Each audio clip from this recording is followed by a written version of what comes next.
Você está entediado, não está cansado e nem está triste. Não necessariamente infeliz, mas somente entediado. E o mais curioso, talvez até constrangedor, é que você sabe que não deveria estar. Nunca tivemos tanto acesso, tanta tecnologia e tanta liberdade de escolha. E ainda assim, alguma coisa parece profundamente vazia. Agora deixa eu te propor uma ideia meio incômoda. E se dois personagens fictícios, Saitama de One Punch Man e o Dr. Manhattan de Watchmen, explicassem melhor esse sentimento do que qualquer teoria social? Esse é o papo que vai rolar hoje, depois da vinheta.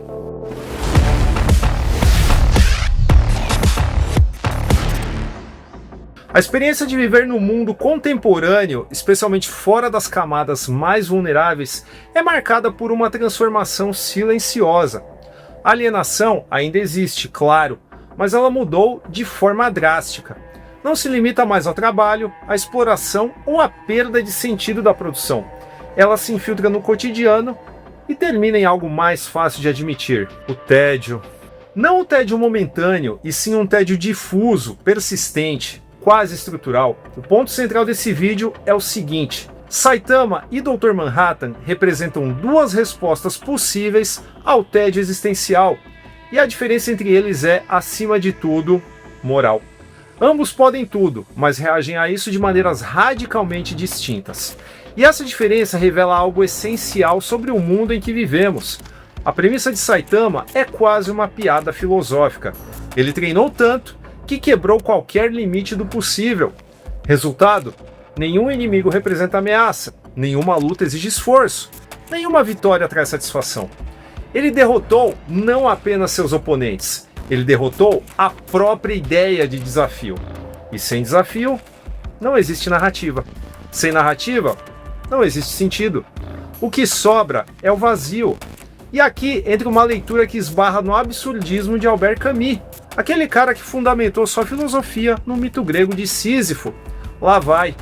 Saitama não é apenas forte, ele é absurdamente forte, no sentido existencial do absurdo. Ele vive em um mundo onde suas ações perderam o significado. E o mais importante, Saitama não era exatamente feliz antes disso. Ele já vivia uma vida sem propósito, um trabalho sem realização, uma rotina sem perspectiva e uma espécie de apatia funcional. O poder não criou o problema. Ele apenas removeu a última ilusão que o mascarava, a ideia de que o esforço leva a significado. E aqui está o primeiro ponto de identificação desconfortável. Quantas pessoas vivem exatamente assim hoje? Funcionando, produzindo, mas sem qualquer senso real de propósito. No mundo contemporâneo, existe uma pergunta inevitável.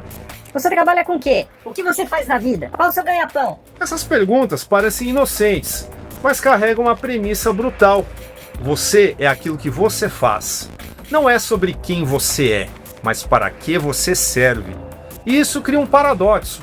Quanto mais eficiente e funcional o indivíduo se torna, menos espaço sobra para uma identidade real. Saitama resolve esse paradoxo da forma mais extrema possível.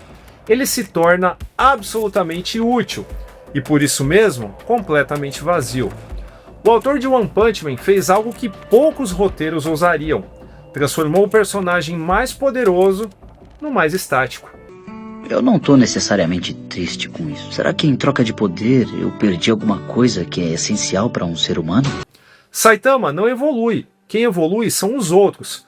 Personagens como Genos seguem o arco clássico: trauma, motivação, superação, busca por poder. Mas tudo isso colapsa diante de Saitama, porque o esforço deles não importa. E essa é a piada, mas é também a crítica. Nós rimos porque a situação é absurda, mas o riso carrega um incômodo, já que, no fundo, existe uma pergunta implícita: e se o nosso esforço também for irrelevante dentro de um sistema maior? Saitama transforma o heroísmo em inutilidade, e ao fazer isso, expõe o quanto nossa ideia de mérito pode ser frágil.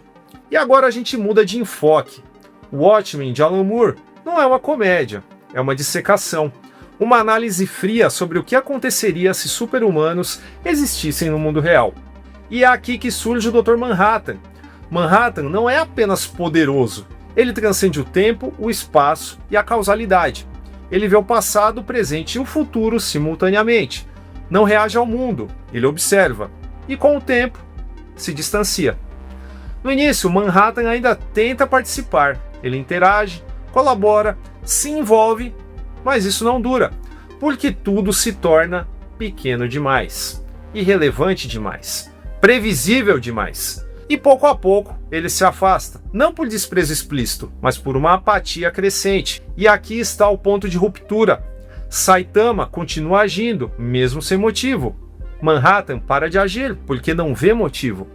Ambos estão diante do mesmo problema, a ausência de propósito, mas tomam decisões diferentes. O filósofo Larry Svensson define o tédio como uma forma de aprisionamento, não físico, mas existencial. Você não está apenas sem algo para fazer. Você está preso em uma realidade onde nada parece significativo, e isso muda tudo. Existe uma diferença fundamental. Estar entediado é passageiro. Ser entediado é estrutural. Dr. Manhattan nasce na Guerra Fria, um mundo tenso, instável e à beira do colapso. Saitama nasce no mundo pós-Guerra Fria, um mundo estável, confortável e previsível. E essa diferença é que muda tudo. Manhattan vive em um mundo com conflitos demais e se afasta. Saitama vive em um mundo com conflito de menos e sofre. Essa é a inversão central. Excesso de sentido gera distanciamento.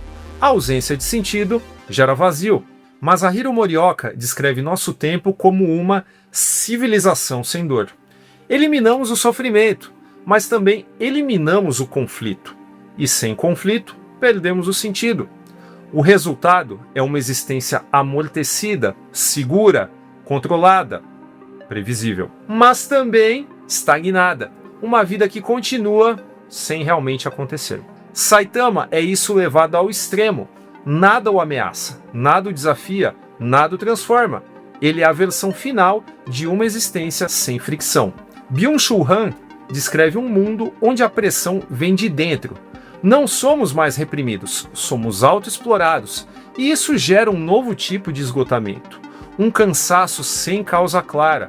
Afinal, tudo está disponível, e justamente por isso, nada se destaca. Quando tudo é possível, nada é necessário, e sem necessidade, não há urgência. Aqui está o ponto central. O problema não é o tédio, é a incapacidade de lidar com ele. Manhattan foge, Saitama permanece. Um se torna moral, o outro segue em frente, mesmo sem entender porquê. E essa diferença é uma escolha. Saitama não é apenas um personagem cômico, ele é um diagnóstico, um retrato do que acontece quando uma sociedade elimina um conflito, mas não oferece sentido no lugar.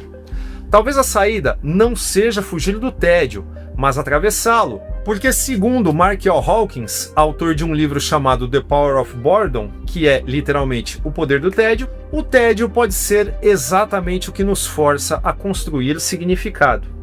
No fim, Saitama e Dr. Manhattan não falam sobre poder, falam sobre escolha. E agora a pergunta deixa de ser teórica. O que você faz quando nada mais te obriga a fazer nada?